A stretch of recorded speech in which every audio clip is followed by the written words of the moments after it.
What's up everyone, John Ranger from Techno Buffalo here with a full review for you of the HTC First, the very first phone to ship with Facebook Home right out of the box. This phone packs a lot of punch for a $99 price. Let's go ahead and give it a full review, see if it's worth your phone buying buck.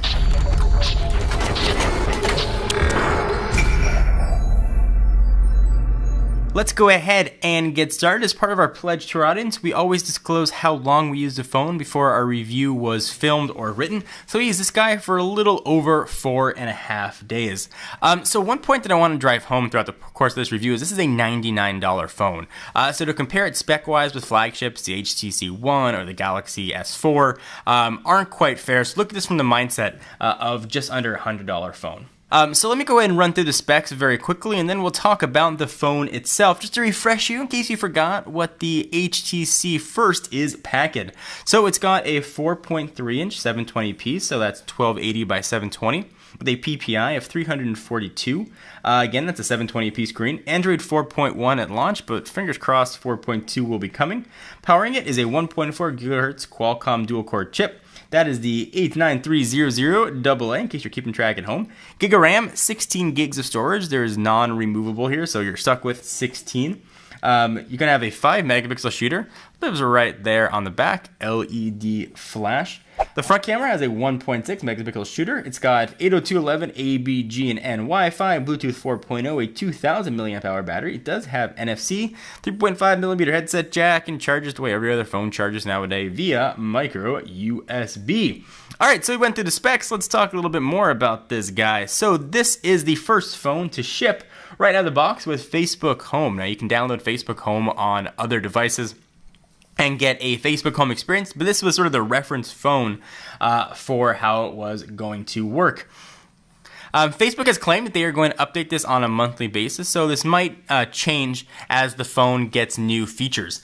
So we broke up this review in essentially two parts. There's a whole separate review on Facebook Home, so if you want to take a look at that, hit the link down below, or if you want to hit it, they'll put an annotation right above it as well. Alright, so let's talk about how this guy first and foremost works as a phone, and it works pretty well. So we tested it with AT&T's 4G LTE network, and it oftentimes backfilled to HSPA Plus, and it worked great. We didn't have any drop calls. It used to be something that I would make a point of. It's coming more and more common out with all the phones we test. No drop calls issues at all.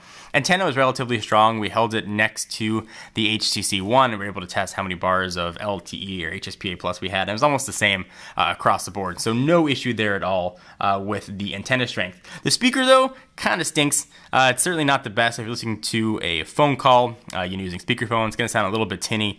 Music and games don't sound very good on it as well.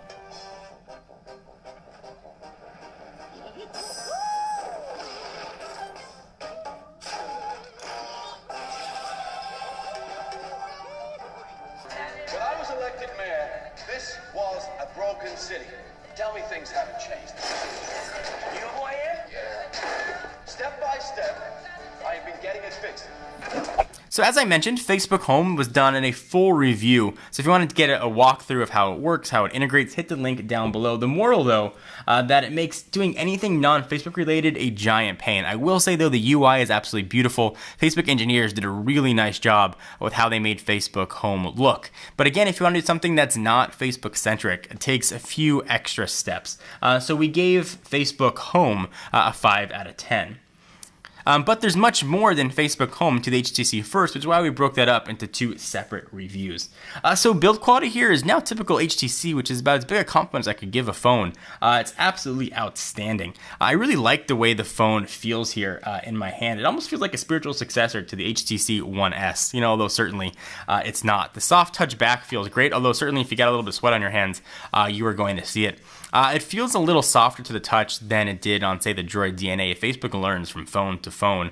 So this is a really nice job. The build quality is absolutely outstanding.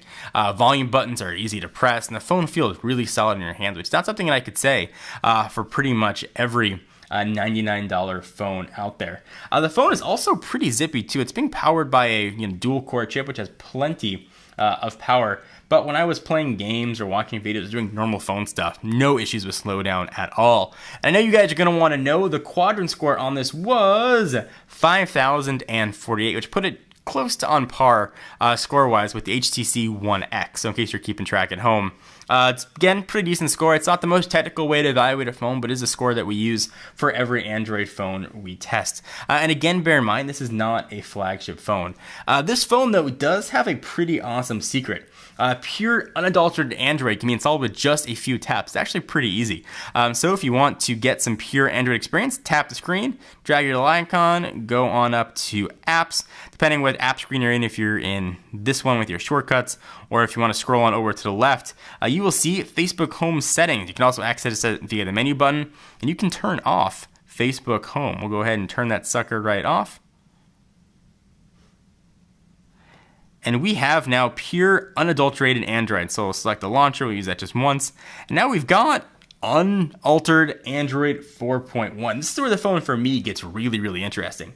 For $99, you get a Nexus-esque experience. Not quite full Nexi, because it's not running 4.2 and it won't get updates as quickly as a traditional Nexus device, but it does have LTE, which the Nexus 4 does not. So if that's important to you, this might be a pretty solid choice to consider. The camera quality here was pretty average, nothing great. Certainly you're not going to be Ansel Adams with the camera on here, but average low light performance. Pictures looked fine. If you want to upload them to Facebook or put them on Instagram, this camera's going to serve you just fine. So you get pure Android as you would on any other Android phone, but you can also have chat heads that can run on in your native Android experience or inside any application. You could turn that off too if you want. But chat heads is one of my favorite features of Facebook Home, so I like being able to merge the two worlds. So this phone really does offer something interesting. There were times when I liked having Facebook Home on. If I was waiting for my wife, I could just scroll through pictures. But if I wanted to really use the phone to do anything else, I like the fact that I could turn it right off very easily. So I think Facebook and HTC did a really nice job with that, actually. So I'd have liked the phone to have had a movable storage and a movable battery. For me, the movable battery isn't that big a deal. I carry external battery chargers, but I know for some of you that is definitely a deal breaker. Locking into 16 gigs of storage, again, would have liked to have had the option to pop in an SD card. So that is definitely not here. So if you need a phone that's going to have removable battery or going to have removable storage, know that going in. So know that if you need 8 batteries to carry with you, this is not the phone to choose. But if you can live with the limitations, you're going to have a great option of phone choices here. Battery life in that 2,000 milliamp hour battery is actually pretty good. With typical phone usage, which for me takes the phone off the charge around 7 o'clock, about an hour and a half to 2 hours of phone calls, usually connected to Wi-Fi, either at home or the office. Some text messaging, some social media stuff, some picture uploading, browsing some videos and some light games. I was able to get home and put it on the charger around 11 o'clock to midnight with well over 40% of battery life. So this was a very strong performer.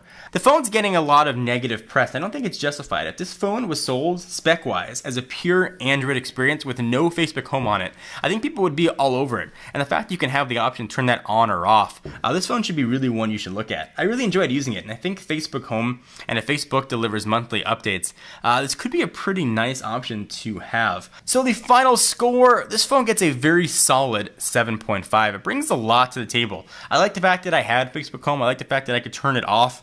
If I had no option to turn Facebook Home off, this would have been a very different score. But everything this phone set out to do is to bring Facebook right to your home screen. It definitely succeeded with that. But that experience might not be for everybody, so HTC really has a nice surprise, giving you that unadulterated Android experience. So I'd love to hear your guys' thoughts. Do you agree, disagree? For $99, I think you're getting a lot for your money. Please give the video a thumbs up. Leave your comments down below. Check us out at technobuffalo.com for the latest and greatest tech news. I am John Rettinger, and I will see you in the next video. Bye-bye.